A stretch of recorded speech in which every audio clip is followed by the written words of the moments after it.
Okay, सो हम part 4 देख रहे हैं इस वीडियो में।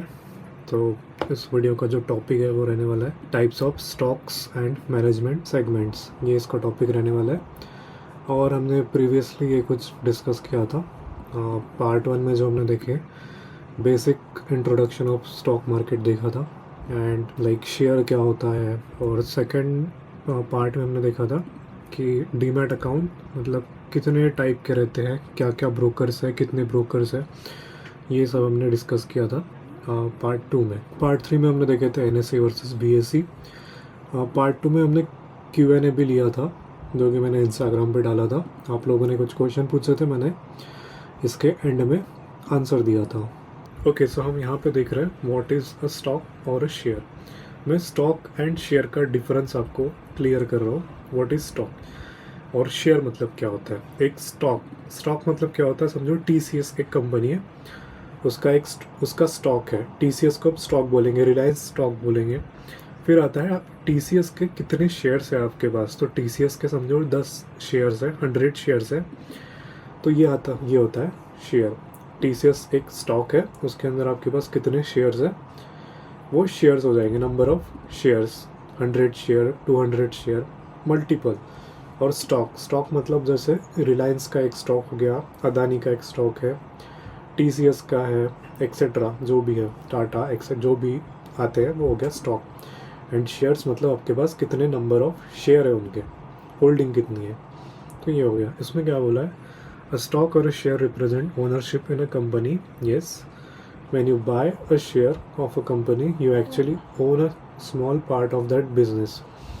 किसी भी कंपनी का अगर आप एक समझो रिलायंस का स्टॉक है, उसके आपने जितने शेयर्स खरीद के रखे हैं, तो वो समझो 10 है, तो आपका उतना जो भी मार्केट कैपिटल है उसके हिसाब से आप उतने परसेंटेज के मालिक बन जाते हो। एक ऐसा भी रहता है कि अगर 50% के अबाव आप किसी कंपनी को खरीद लिए तो वो कंपनी के डायरेक्टर आप ही हो, ओनर आप हो, आपको बोर्ड मीटिंग में सब कुछ जो है आप ही की चलेगी उसमें।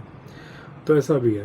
तो यहाँ पे क्या एग्जांपल दिया है, अब यहाँ पे एक डिविडेंड करके एक टर्म यूज़ किया। डिविडेंड क्या होता है हम देखते हैं। किसी कंपनी का समझो प्रॉफिट हो रहा है, तो वो अनाउंस कर रही है कि आपके पास समझो 100 शेयर है, 1 रुपीज़ अनाउंस कर रही है। यहाँ पे 10 का एग्जाम्पल लिया है, ₹10 पर शेयर आपको दिया जाएगा। मतलब आपके पास 100 शेयर्स है, 100 शेयर्स है, तो आपको एक शेयर के बदले 10 रुपये दिए जाएंगे, डायरेक्टली आपके अकाउंट में ट्रांसफ़र हो जाएंगे। ठीक है, तो ये क्या होता है बेसिकली, डिविडेंड मतलब होता है कि जो कंपनी को प्रॉफिट हो रहा है वो पर शेयर कंपनी डायरेक्टली इन्वेस्टर है उनके अकाउंट में डायरेक्टली देता है एज अ डिविडेंड। मैंने भी काफ़ी लिया है डिविडेंड। डिविडेंड को वो थोड़ा अलग प्रोसेस है, टैक्सेशन वगैरह अलग रहता है डिविडेंड का। बिलो 5000 रहता है, ऐसा कुछ है, वो CA वगैरह सब बताता है वो कुछ, तो उसके लिए कोई टैक्सेशन नहीं है, उतना आता भी नहीं। बड़े जो फंड्स हैं उनको वो सब डिक्लेयर करना पड़ता है, above 5000 etcetera. Number 2, types of stocks based on market capitalisation. Market capitalisation means total market value of company outstanding shares. ठीक है, हम देख रहे हैं मार्केट कैप क्या होता है। मार्केट कैप समझो अभी रिलायंस का, यहाँ पे कौन सा एग्जांपल लिया है, यहाँ पे रिलायंस लिया है। तो करंट रिलायंस का समझो मैं मान के चल रहा हूँ 1000 रुपीज़ है, multiplied by total number of shares, 10 shares है आपके पास, तो वो हो जाएगा market cap. Total number of shares आपके पास नहीं, जो कंपनी का है। करंट प्राइस अभी समझो 1200 चल रहा है और उनके कितने शेयर्स बेच के अब तक, तो वो हो जाएगा उसका मार्केट कैप। रिलायंस का मार्केट कैप हमने पहले भी देखा है वीडियो में, ट्रिलियंस में, 18 समथिंग ट्रिलियन में उसका कुछ। Large cap stock, big established company. Large cap में क्या क्या आता है, लार्ज कैप का मीनिंग है कैपिटलाइजेशन, ये जहाँ पे लिखा है ये इसका मीनिंग हो जाएगा कैपिटलाइजेशन। लार्ज कैप स्टॉक्स मतलब big establish company, stable earning, trusted management, मतलब इनमें अगर पैसा डालोगे तो एक सेफ जोन में आता है। ठीक है, यार फेस कट रहा है मेरा, कैमरा भी नहीं होगा सेट, और कितना पीछे है।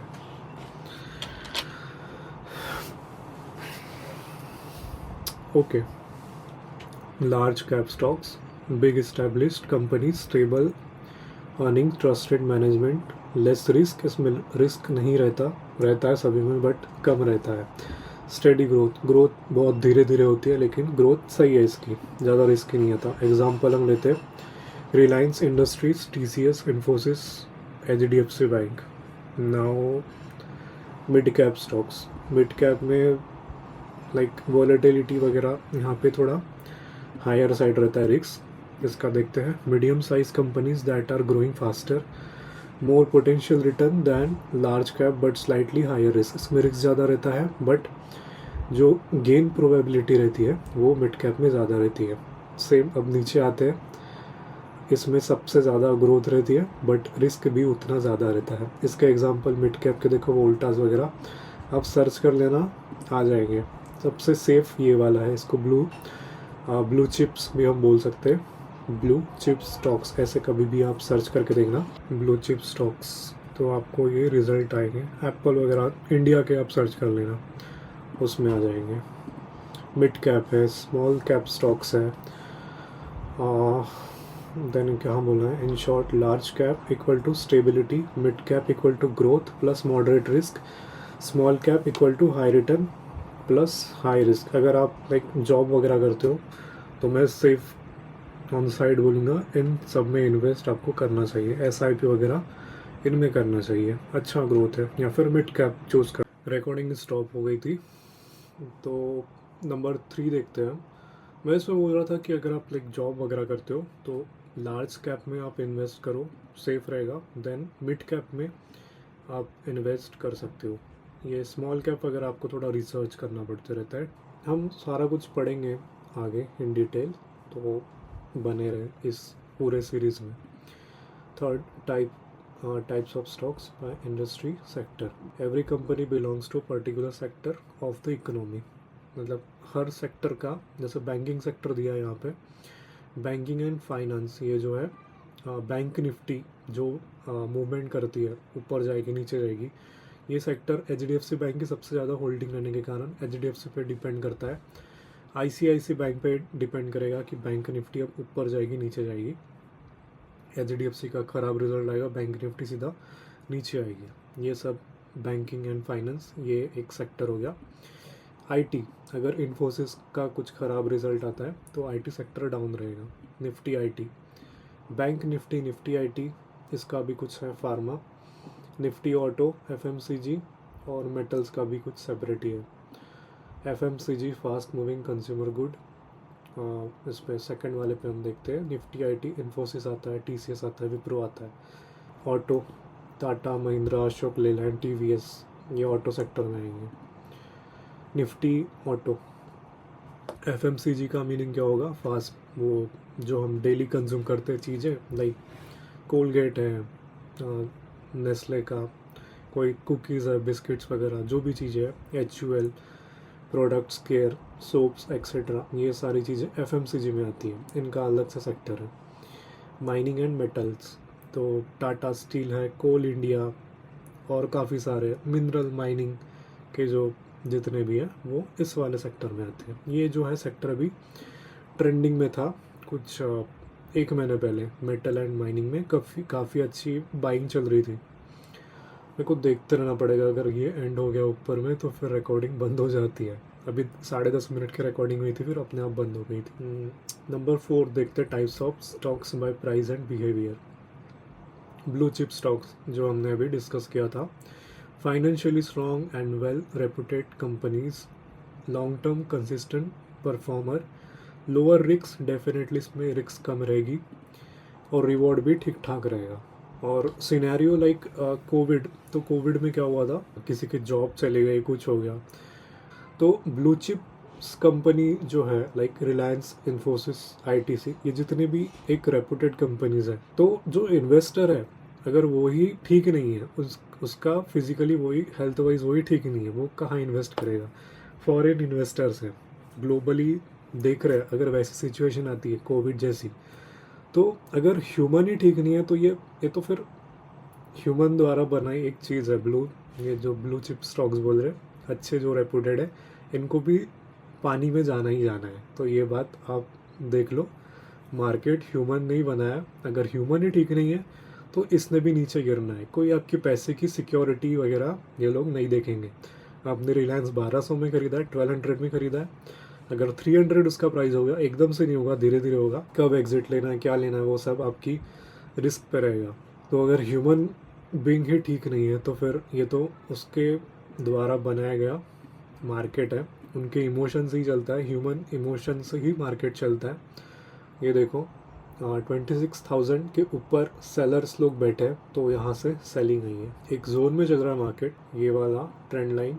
देन आते हैं penny stock, very low price stocks often below 10 to 20। अभी मैं इस आपको दिखाता हूँ व्हाट इज़ पेनी। ये मैंने दिखा चुका हूँ लेकिन वो वीडियो रिकॉर्डिंग ही नहीं है, तो मेरे को फिर से वहाँ पे जाके आपको फिर से दिखाना है। मोस्ट एक्टिव में गया था, मैं पेनी स्टॉक दिखा रहा हूँ। ये भी एक पेनी है, ये भी एक पेनी स्टॉक है, ये सबसे बड़ा पेनी स्टॉक है। इसको तो फिलहाल नहीं बोलेंगे एस बैंक को, ठीक है। दिस वन इज़ अ पेनी, ये एक पेनी स्टॉक है, GTL इंफ्रास्ट्रक्चर लिमिटेड। मतलब ये कौन सी लिस्ट में आ रहा है, अब देखो ये मोस्ट एक्टिव वाले लिस्ट में आ रहे हैं। मोस्ट एक्टिव जो स्टॉक्स, GTL इंफ्रास्ट्रक्चर इसका एग्जांपल लेते, देखो कितनी इसमें अप डाउन हो रहा है। अभी इसमें कैसा रहता है, फॉर एग्जांपल मैंने स्पेकुलेटिव का बताया मीनिंग, मैंने रिकॉर्ड किया लेकिन ये रिकॉर्ड ही नहीं हुआ, क्या दिक्कत आती है पता नहीं। स्पेकुलेटिव मीनिंग होता है बिना पूरी जानकारी के, तो मैं इसको एक्सप्लेन करता हूँ। पेनी स्टॉक को बोला है high risky and speculative. Speculative means होता है कि बिना कुछ इन्फॉर्मेशन के कोई स्टॉक लॉन्च हो रहा है, कोई शेयर, कोई स्टॉक एंटर कर रहा है मार्केट में। फॉर एग्जांपल कोई एक कंपनी लॉन्च हो रही है और जो इन्वेस्टर है, जो मेन प्रमोटर है, उसने फॉर एग्जांपल 50,000 उस पर लगाया, और वो 50,000 उसका मार्केट कैप हो गया।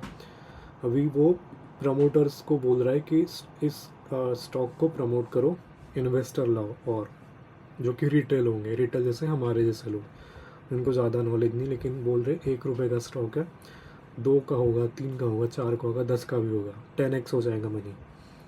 तो फिर जो रिटेल है, हमारे जैसे नॉर्मल लोग उसमें पैसा डालेंगे बिना कुछ सोचे, किसी फ्रेंड के टिप पे या किसी इंस्टाग्राम में किसी ने ऐड चला दिया कि ये बढ़िया है ऐसे वैसे, तो नॉर्मल पब्लिक उसमें पैसा लगा रही है।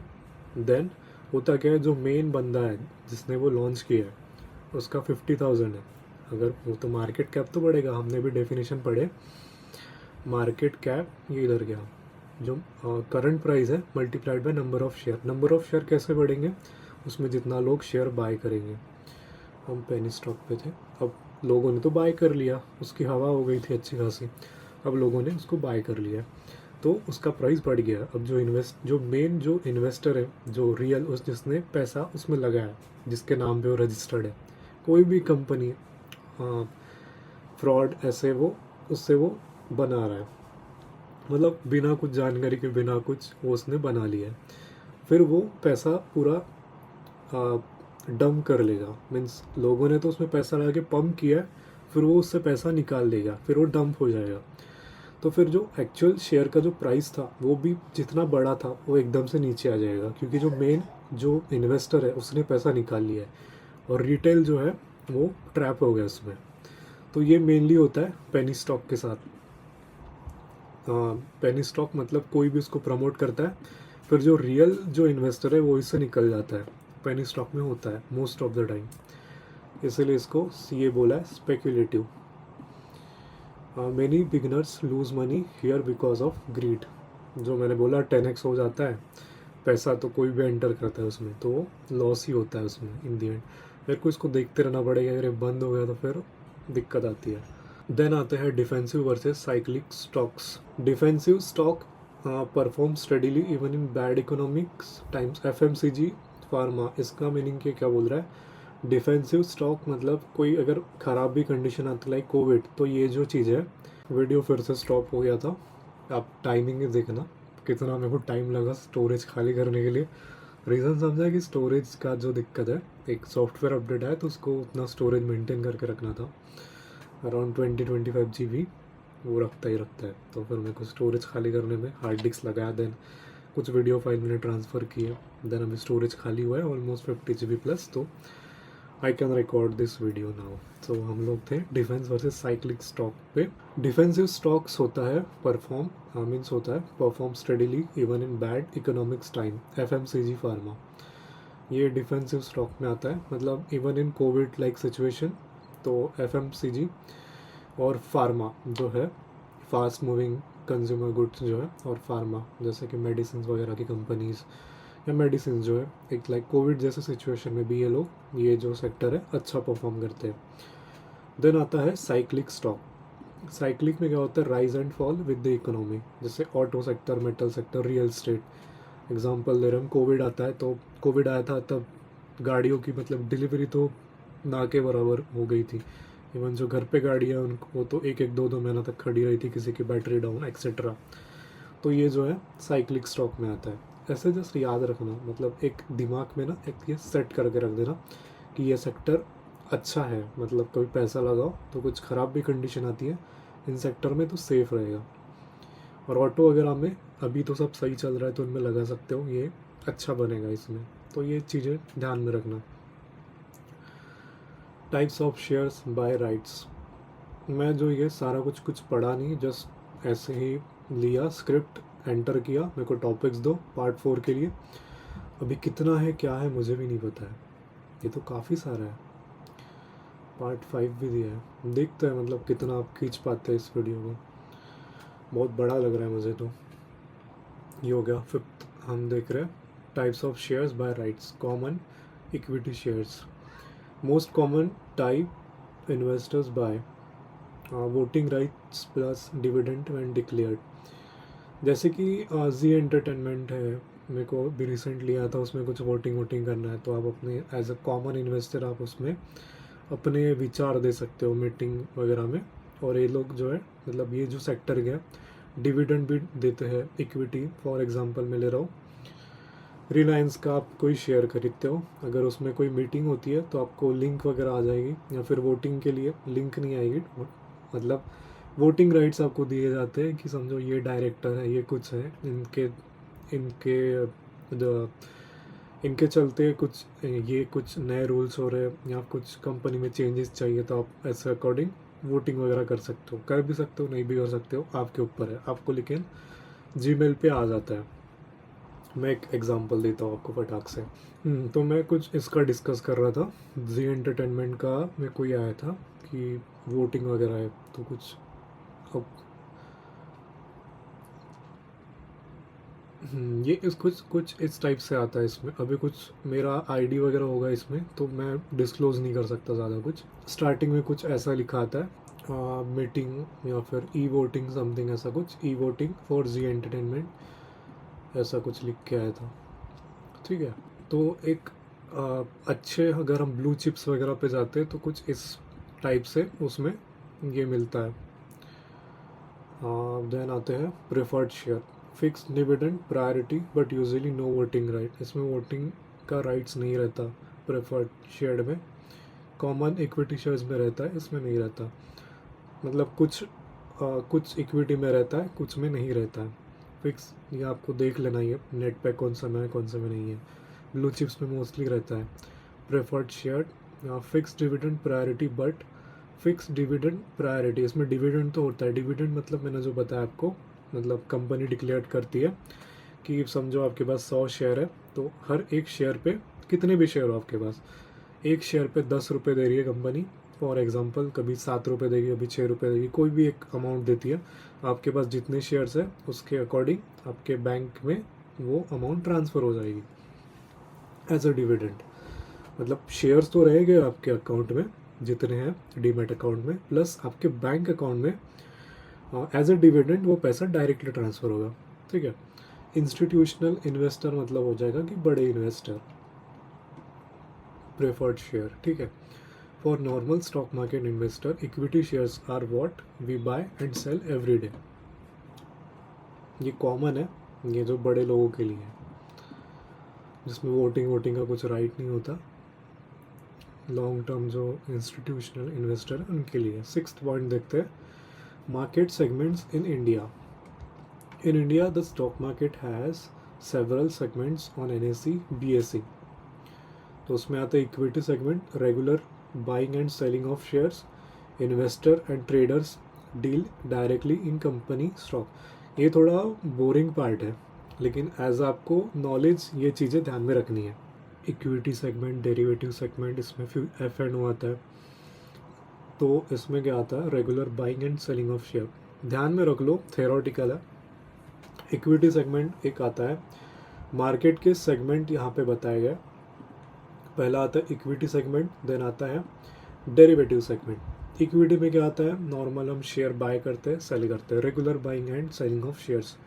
Investor and traders deal directly in company stock, और फिर होल्ड करते हैं तो फिर हो जाता है डीमैट में। ठीक है। देन आता है डेरिवेटिव सेगमेंट। डेरिवेटिव में क्या है, एफ.एन.ओ, फ्यूचर एंड ऑप्शन। ये जो है आपको डीमैट अकाउंट की ज़रूरत नहीं है, ये हमने प्रीवियस वाली वीडियो में डिस्कस करे थे। फ्यूचर एंड ऑप्शंस आता है डेरिवेटिव में, इसको आपको एक्टिव भी करना पड़ता है कुछ कुछ ब्रोकर्स में। Here you trade contract based on the price of underlying stock और इंडेक्स। हम स्टॉक्स में भी एफ.एन.ओ कर सकते हैं, उसका रूल है, समझो IRFC का है तो उसके समझो 125 प्राइस है करंट प्राइस, तो 121 का आपने कॉल ले लिया, और अगर वो इन द मनी है तो आपको डिलीवरी लेनी है। अगर आप एक्सपायरी तक होल्ड करते हैं और सेल नहीं किए तो आपको डिलीवरी लेनी पड़ती है। ये सब सर्टेन रूल्स हैं, हम उसको देखेंगे आगे। एफ.एन.ओ को हम अच्छे से डिस्कस करेंगे आगे। More advance and risky. Advanced है और रिस्की है, मैं बोला ही, लाइक अगर आपके पास वो पैसा भी नहीं है डिलीवरी लेने के लिए तो कहीं से ना कहीं से आपको जुगाड़ करके पैसा डालना पड़ेगा अकाउंट में, और आपको उसकी डिलीवरी लेनी पड़ेगी अगर वो इन द मनी है और आपने एक्सपायरी तक उसको सेल नहीं किया है। वो भी आपको उतना पैसा रखना पड़ता है अकाउंट में, वहाँ तक जब आपको होल्ड जो है, लोग उसको कुछ रिलेट कर पाएंगे जिसने किया है, देखेंगे उसके बाद में। आप पहले इक्विटी में ही ट्रेड करो, जितना पैसा है आपके पास उतना ही लगाओ, simple. Currency segment, trading of currency pair like USD, INR, ये भी है। कमोडिटी सेगमेंट है जिसमें गोल्ड, MCX गोल्ड वगैरह जो कुछ है, सिल्वर, क्रूड ऑयल, ये सब होता है। ये आपको बस ध्यान रखना है, इसमें नहीं करना है आपको, फिलहाल ये चीज़ें नहीं जानी है आपको, बस ये इक्विटी में जाना है। ये बहुत बढ़िया इन्होंने ये किया है, ChatGPT ने मार्केट के सेगमेंट बताए। आप इसको लाइक एक स्क्रीनशॉट भी ले सकते हो इसका। मार्केट के कितने सेगमेंट्स है, पहला इक्विटी है, दूसरा फ्यूचर एंड ऑप्शन, तीसरा करेंसी, कमोडिटी। ठीक है। कमोडिटी में गोल्ड वगैरह हम ट्रेड कर सकते हैं, सिल्वर हो गया, क्रूड ऑयल हो गया, एक्सेट्रा।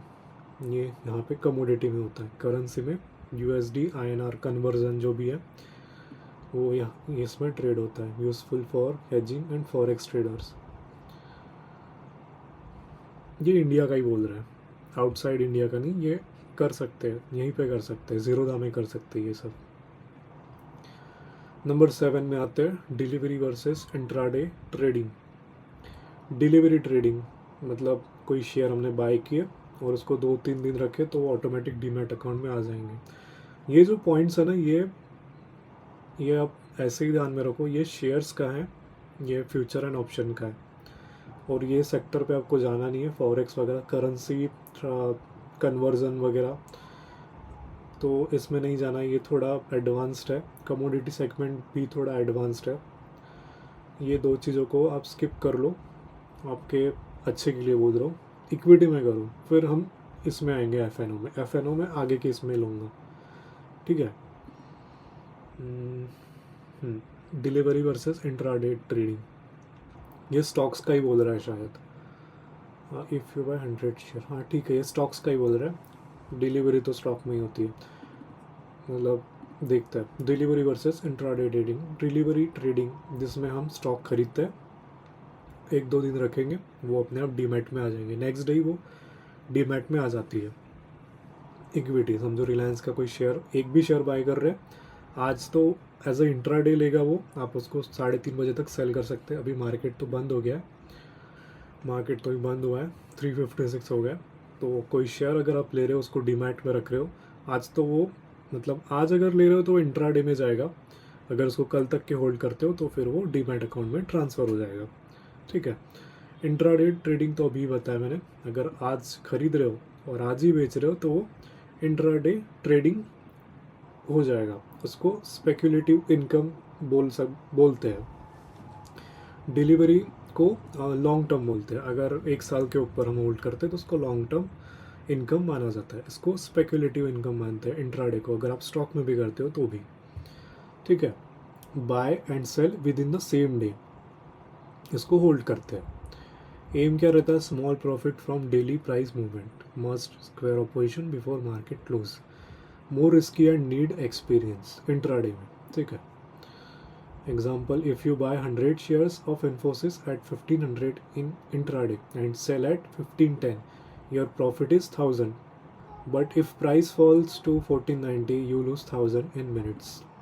बरोबर है, इंट्राडे में रिस्क लेना ही पड़ता है। आपने 1500 में कोई शेयर बाय किया है और इंट्राडे में उसका प्राइस कम हो गया तो आपको लॉस लेना ही पड़ेगा। इसमें ना मार्जिन भी मिलती है, जीरोधा वगैरह में जितने भी ब्रोकर्स है ना उसमें मार्जिन मिलती है।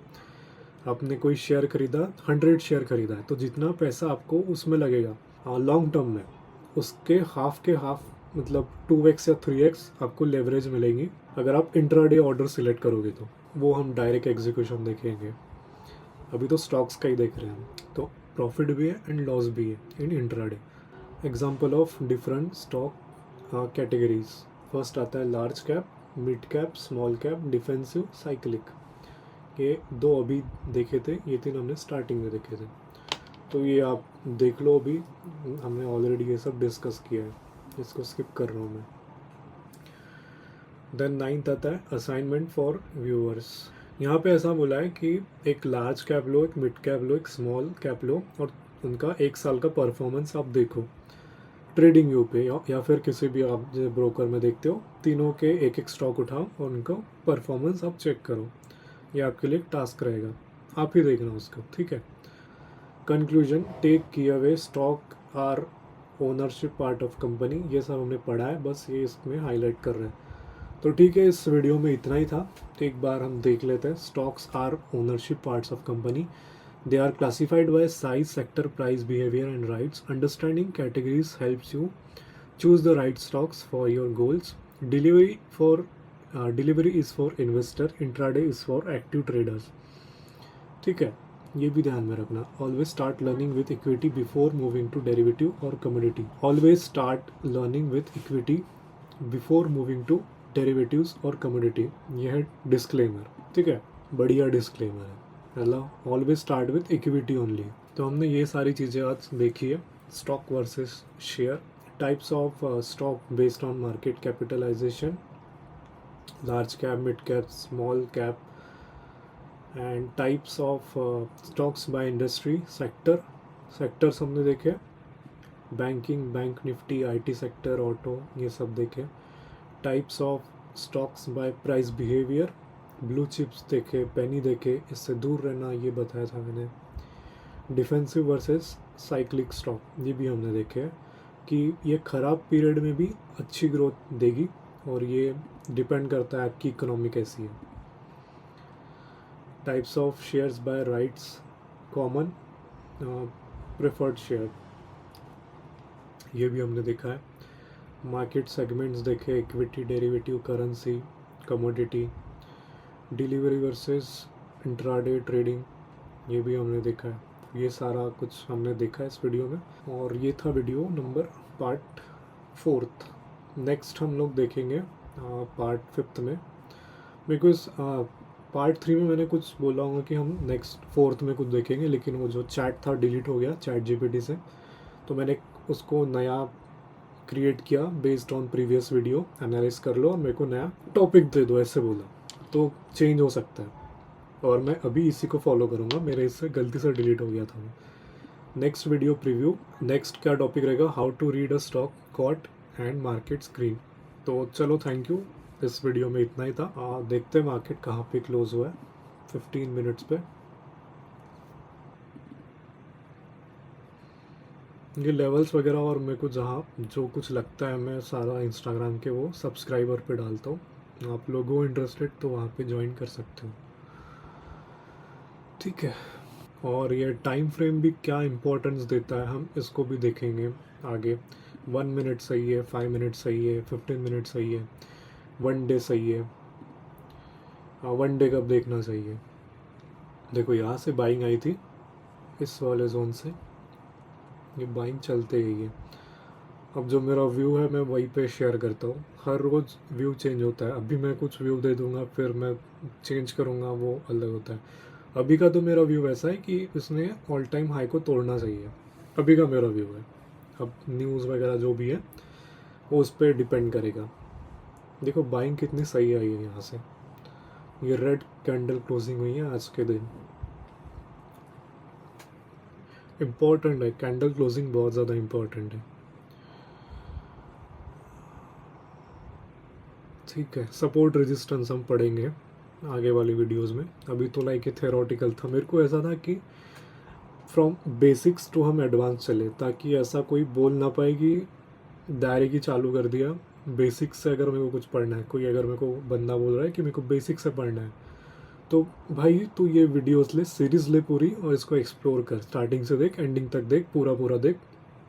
गारंटेड आ जाएगा, कुछ तो आ जाएगा, और कुछ देखने की ज़रूरत ना पड़े। तो इसलिए मैं ये थेरोटिकल भी ले रहा हूँ और थोड़ा थोड़ा देता हूँ एडवांस चीज़ें, जो भी हो पाए पॉसिबल।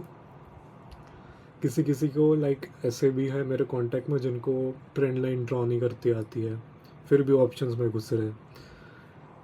फिबोनाची यूज़ नहीं करती आ रही है, तो ऐसा भी है। लाइक ऑप्शंस में वो जो है ना, एड्रिनल जो बोलते हैं वो, उसमें ऑप्शन में आने के बाद एकदम एड्रिनल रश होता है। एकदम प्राइस मूवमेंट देखते, प्लस प्रॉफिट हो रहा है, लॉस हो रहा है, लॉस हो रहा है तो फिर कांटेक्ट करेंगे, प्रॉफिट हो रहा है तो मतलब ऑप्शन में एंटर करते लोग, एक वो उनको हिट करता है अंदर से कि हाँ, ब्लड ये बोलेंगे ना, हार्ट एकदम पंप करने लगता है ऑप्शन में आने के बाद लोगों का। लगता है स्टार्टिंग में फन, बट नहीं है लॉन्ग टर्म में। मैं अगर ऑप्शन का बताऊँ, अगर आपके अकाउंट में 1 लाख रुपीज़ है डीमैट अकाउंट में, और अगर आप ऑप्शंस कर रहे हो बड़े, या फिर एक लॉट से कर रहे हो, बड़े क्वांटिटी से कर रहे हो, या फिर एक लॉट से कर रहे हो, तो वो ऐसा डेफिनेट है कि साल भर में वो पैसा ज़ीरो हो जाएगा। बहुत कम चांसेस है कि वो ग्रो करेगा। तो या तो वो ऐसा है कि प्रोफेशनल ही बंदा उसको ग्रो कर पाएगा विथ डिसिप्लिन। बहुत सारी चीज़ें, साइकोलॉजी सिखानी है मेरे को आपको, काफ़ी सारी चीज़ें मार्केट में सीखने लायक। जो हम्बल पना है वही सिखाता है मार्केट। एनीवेज, वीडियो को मैं कर रहा हूँ क्लोज। यहाँ तक देखे, thank you so much.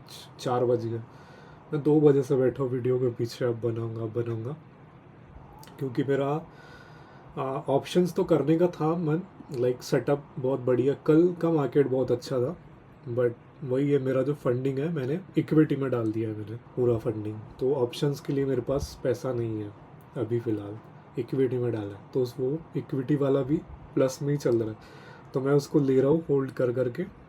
In the and उसको बुक करूँगा, फिर इधर आएगा पैसा, फिर इसमें करूँगा। तो मेरे पास था टाइम, तो मैंने सोचा अभी ये वीडियो बना लेता हूँ।